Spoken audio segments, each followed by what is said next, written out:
Alors, je voulais faire cette vidéo sur une façon de faire un prévisionnel sans outils divinatoires ou perception extra-sensorielle. À force de cheminer, souvent on prend des habitudes qui nous permettent de voir, on va dire, les énergies ou les évolutions probables par juste un peu de bon sens. Et j'ai conscience qu'en regardant cette vidéo, cela va simplement vous faire comme une piqûre, je rappelle, et pour valider que votre façon de voir, elle est peut-être correcte, vous verrez que le résultat est souvent juste. Alors, avec l'outil de l'observation, l'effet miroir, les causes à effet, quand on prend l'habitude de regarder la vie de cette façon, eh bien, il est plus simple de comprendre ce qui pourrait suivre, les possibilités des événements qui feront partie de nos vies. Alors, cela à titre global, donc mondial, ou à titre individuel. Par exemple, déjà, une des formes qui nous permet de savoir ce qui pourrait se passer dans la suite des événements dans nos vies et même mondialement, c'est qu'il y a déjà quelques années, si vous vous souvenez bien, avant le Covid même, nous étions déjà tous en train, on va dire, de nous révolter intérieurement pour un changement de ce monde, un changement de façon de vivre.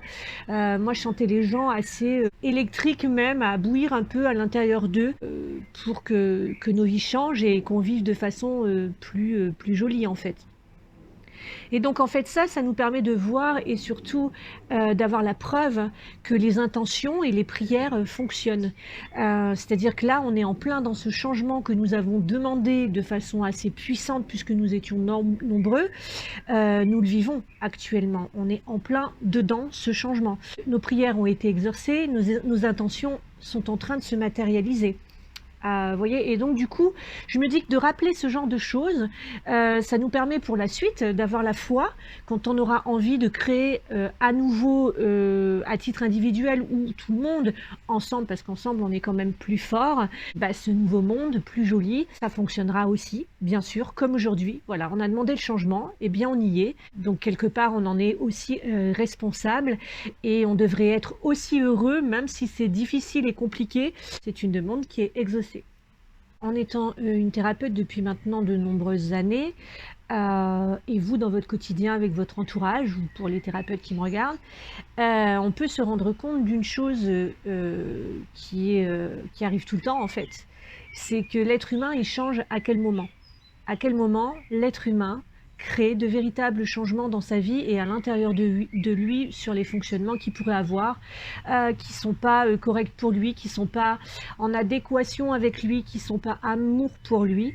Donc, qu'est-ce qui se passe pour une personne lorsque, ben, dans sa vie, il est nécessaire vraiment qu'elle passe à autre chose ou qu'elle change ses fonctionnements ou sa situation? Eh bien, en règle générale, vous le savez aussi, elle doit vivre une situation difficile, une expérience difficile, voire même chaotique, une expérience qui va l'amener au plus profond d'elle, dans son ombre la plus totale, pour que ce changement se crée dans sa vie, parce qu'elle n'y arrive pas en fait sans ça. Et cette expérience, on va dire cette descente aux enfers, je mets un guillemet parce qu'après il y a des degrés différents bien entendu, va lui permettre d'aller dans ses profondeurs et de trouver les ressources nécessaires pour bah, peut-être passer à l'action cette fois-ci, pour créer cette transformation. Alors pour certains, ça va peut-être aller voir un thérapeute, pour d'autres, ça va être de déménager, de changer de relation, disons que la relation est toxique, d'oser mettre l'action pour changer cette situation qui est pas correcte pour nous en fait.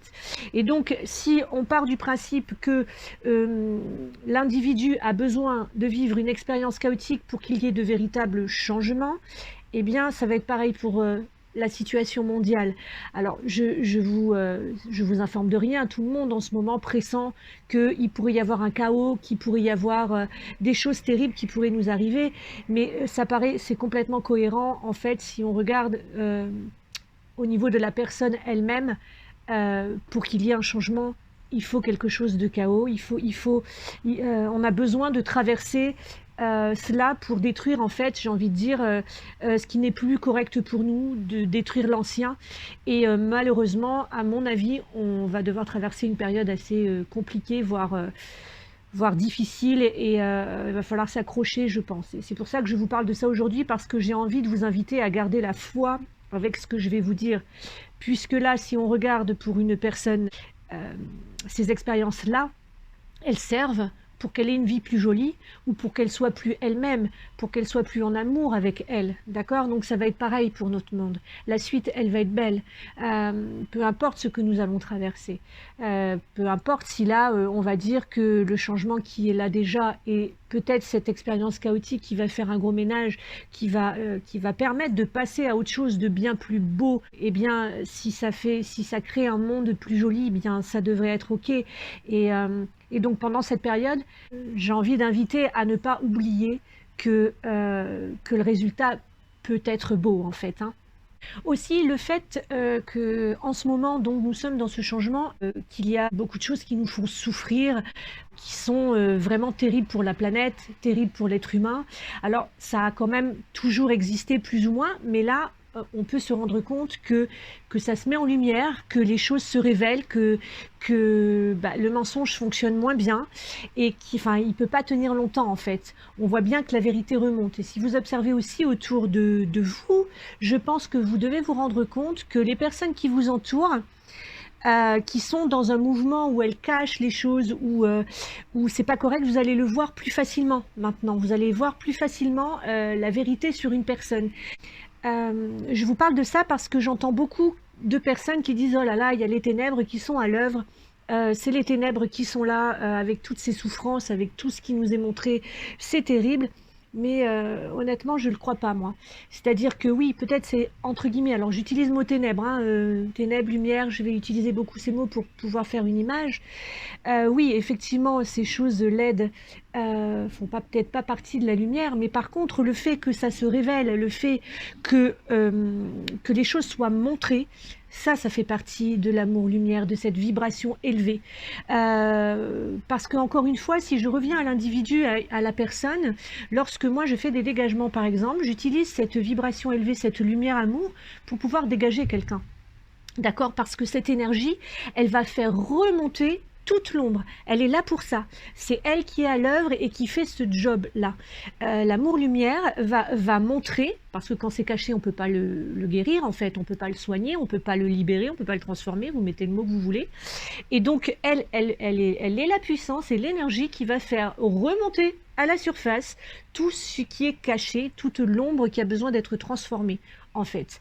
Et du coup, c'est cela qui me fait dire que ce qui œuvre en ce moment sur notre planète, c'est l'énergie amour-lumière. C'est obligé.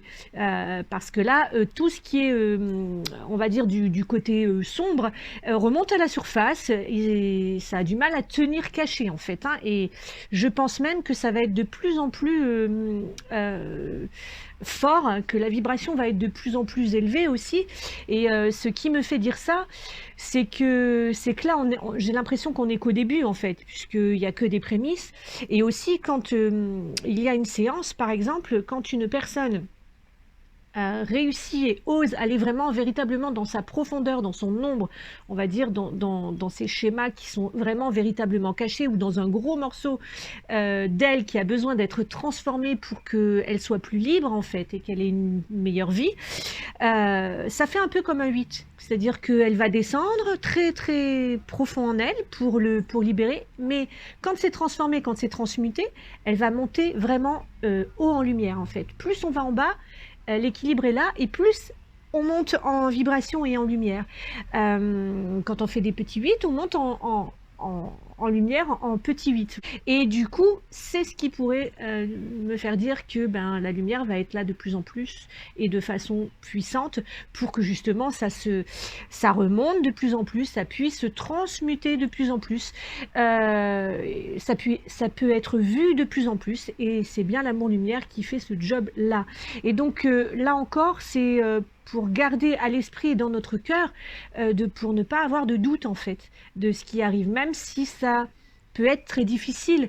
On le sait parfois que dans nos vies, quand la lumière est à l'œuvre en nous, Ça peut être un mode un peu Karcher en fait, hein, c'est pas forcément, agréable à vivre, hein. L'amour, n'est pas que ce côté, doux et cocooning, il y a aussi le côté, père, j'ai envie de dire, le côté qui tranche, le côté qui dit non, l'autorité juste, elle est belle cette énergie aussi, hein, celle-là, et quand elle est bien utilisée. Et pour les guérisseurs et ceux qui sont en route depuis un moment, sur un chemin de transformation, ils savent très bien que cette énergie-là, voilà, produit ce genre d'événement en fait, hein, ça vraiment, ça brasse en nous et jusqu'à ce que ça remonte et que ce soit transmuté, que ce soit libéré. Alors on va dire que ce sont, des prévisions comme, bon, beaucoup pressantes et au niveau du temps, comment on peut faire pour, voilà, observer si, les choses vont durer longtemps ou pas? Ça, c'est un petit peu plus, on va dire aléatoire, parce que je pense que là aussi, encore une fois, si on observe, une personne, le temps que ça prend de sa traversée, on va dire, de sa traversée dans la souffrance ou dans la douleur, ça va être le temps où elle va résister en fait. Parce que pour un individu, plus il va lâcher prise sur l'événement qui lui arrive et plus il va être OK à faire comme l'eau qui coule, quoi, comme la rivière, à suivre ben, le chemin qui lui est, enfin, qu'on lui propose, que la vie lui propose, plus il lâche prise et plus il est dans la non-résistance et moins il souffre et plus la transformation peut se faire en fait. Et donc je pense que lorsque nous allons être dans cette période-là, au niveau mondial, ça va être la même chose, c'est-à-dire que tant qu'il y aura résistance à ce que ça lâche en fait, à ce que ça se transforme, ce sera compliqué et douloureux et il y aura des luttes. Voilà, c'est cohérent là aussi, hein. Donc le temps, il sera à la mesure de comment la plupart des humains, ou on va dire peut-être que c'est plus haut, d'accord? Ben, ça va pouvoir lâcher en fait.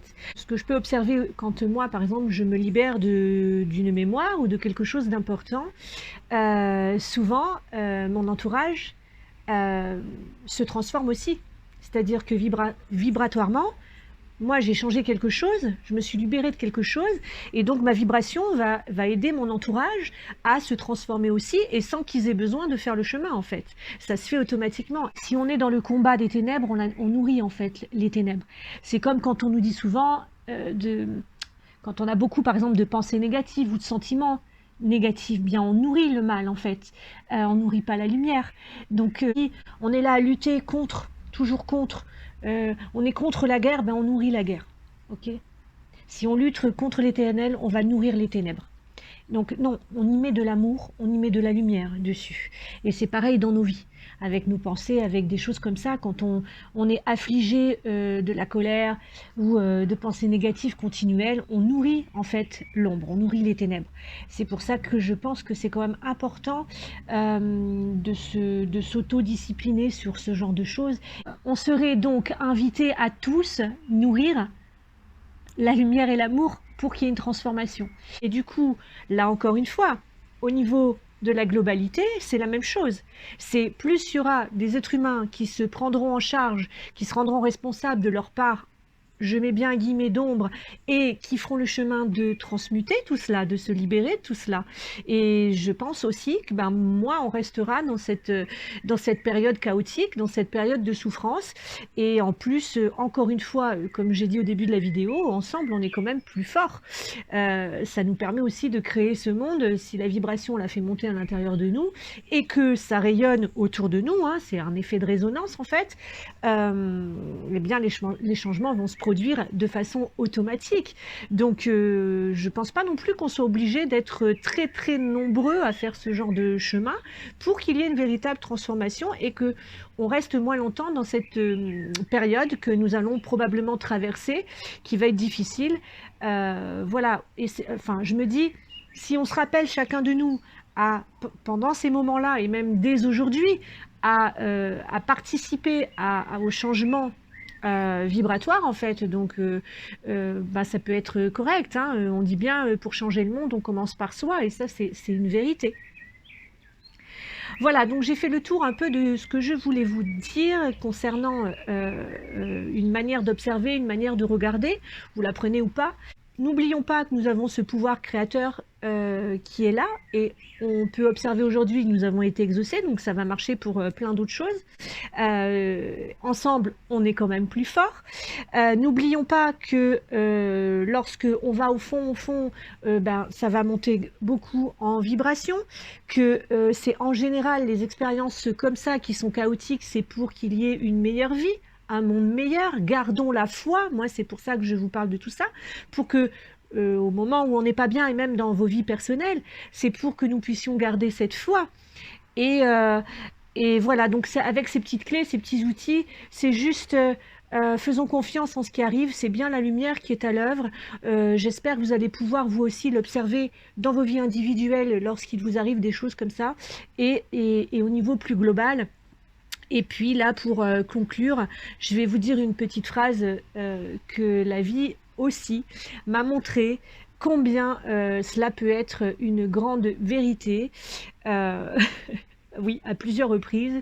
Il y a une phrase qui est géniale et que j'aime beaucoup, c'est: tu veux faire rire Dieu, parle-lui de tes plans. Donc tout ce que je viens vous dire, on ne sait pas les mystères de la vie, ce que cela peut faire. Est-ce que pendant cette période-là, il y aura quelque chose qui nous tombera du ciel, un truc miraculeux qui va tout changer, qui va changer la donne. Donc, tu veux faire rire Dieu, parle-lui de tes plans. Et sur ça, je vous fais de gros bisous et je vous remercie de m'avoir écouté.